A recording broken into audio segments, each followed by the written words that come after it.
Всем привет! Вы на канале Юзуру Ханю Лайф. Сегодня в выпуске вы увидите дайджест по прошедшей телемассе с Юдзуру. Приехав на съемки, Юдзуру поблагодарил за приглашение на передачу. Он выразил желание ответить на столько вопросов, насколько только сможет. Так как это прямой эфир, то Юдзуру сказал, что будет волноваться, но очень постарается. Если бы была неделя перерыва, чем бы занялся? Юдзуру сказал, что посмотрел бы цветение сакуры, если она еще не опала. Вздохнул бы полной грудью на природе. Во время переездов на Старую НАЗ 2023 Юдзуру смог смотреть на цветение. Дома Юдзуру бездельничал, он не терял в весе. Во время прогноза погоды, когда синоптик предупредил о наличии пыльцы в воздухе, Юдзуру сказал, что у него сонная лихорадка, аллергия на пыльцу. Боли. Юдзуру был занят в спортивном сегменте передачи, где показывали обзор выступлений бейсбольной команды Rakuten Eagles.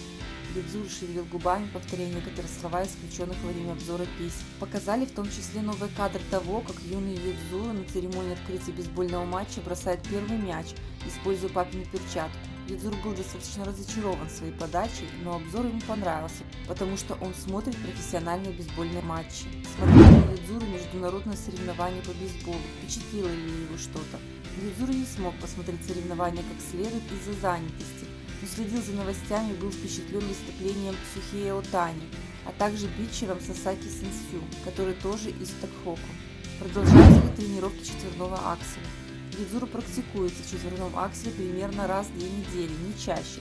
Слишком велик риск травмы. Юдзуру знает, что травмировавшись, он не сможет кататься, и это будет тяжело для его поклонников. Поэтому Юдзуру заботится о том, чтобы не получить травму, и одновременно пытается найти баланс с катанием на пределе возможностей. Как ощущения у Юдзуру сейчас, будучи профессиональным спортсменом?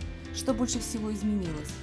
Юдзуру ответил, что, появляясь гостем в студии, думает о том, чтобы снять для ютуба. Больше времени стало тратиться на размышления о фигурном катании. Сейчас появилось больше возможностей покататься, поэтому нужно увеличивать выносливость и усердно тренироваться. Когда был любителем, мог держать себя в темпе, обдумывая короткую и произвольную программу для каждого соревнования. Теперь же на следующих один за другим ледовых шоу Юдзуру нужно тренироваться и ставить хореографию столь большому количеству программ одновременно. Как Юдзуру вознаграждает сам себя? Юдзуру вознаграждает себя газировкой. Если близко время шоу, то он ограничивает себя в углеводах и прекращает потребление химических штук. После того, как заканчивается этот длительный период или Юдзуру добивается какой-то другой цели, которую перед собой поставил, он снова начинает пить газировку и есть нездоровую пищу. Любимое блюдо. Гёдза в основном, но иногда это и кисоба быстрого приготовления, лапша быстрого приготовления без бульона с соусом. Помнит ли Юдзуру свои сны? Есть ли такие, которые выделяются? В основном не очень помнит. Когда Юдзуру был маленький, он побывал в Диснейленде, но ничего не помнит, был слишком мал. Однако воспоминания о Диснейленде проявляются в его снах. А еще, когда Юдзуру болеет гриппом или у него высокая температура, то часто видит один и тот же сон, где стреляет из лука. Юдзуру не знает почему.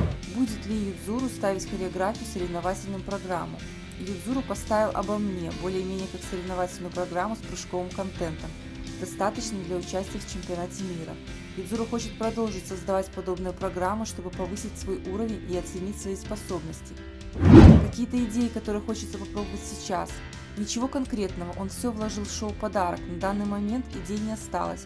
В фигурном катании есть вопрос выносливости, поэтому программы длятся 3-4 минуты, но Юдзуру могло бы быть интересно создать программу на 20 минут. В послании Юдзуру для жителей Мияги, которые поддерживают его, фигурист заверил, что продолжит усердно стараться и работать вместе с Мияги и Сендаем еще многие годы. Также Юдзуру пообещал сделать все возможное для выступления в родном регионе в его теплой атмосфере. Юдзуру нашел шапку в стилистике телеканала и хотя сказал, что ощущает себя неловко, но на предложение ведущего снять ее и отдать не захотел это сделать. После съемок Юдзуру рассказал о своей мысли во время этой примерки. Он никогда раньше не надевал ничего подобного перед ТВ-камерами, это его смущало. Сразу после эфира Юдзуру сказал, что проведенное время было очень насыщенным и веселым. Он смог услышать разные комментарии и ответить на них. Было очень приятно. На этом у меня все. Ставьте лайки, пишите комментарии. Всем пока!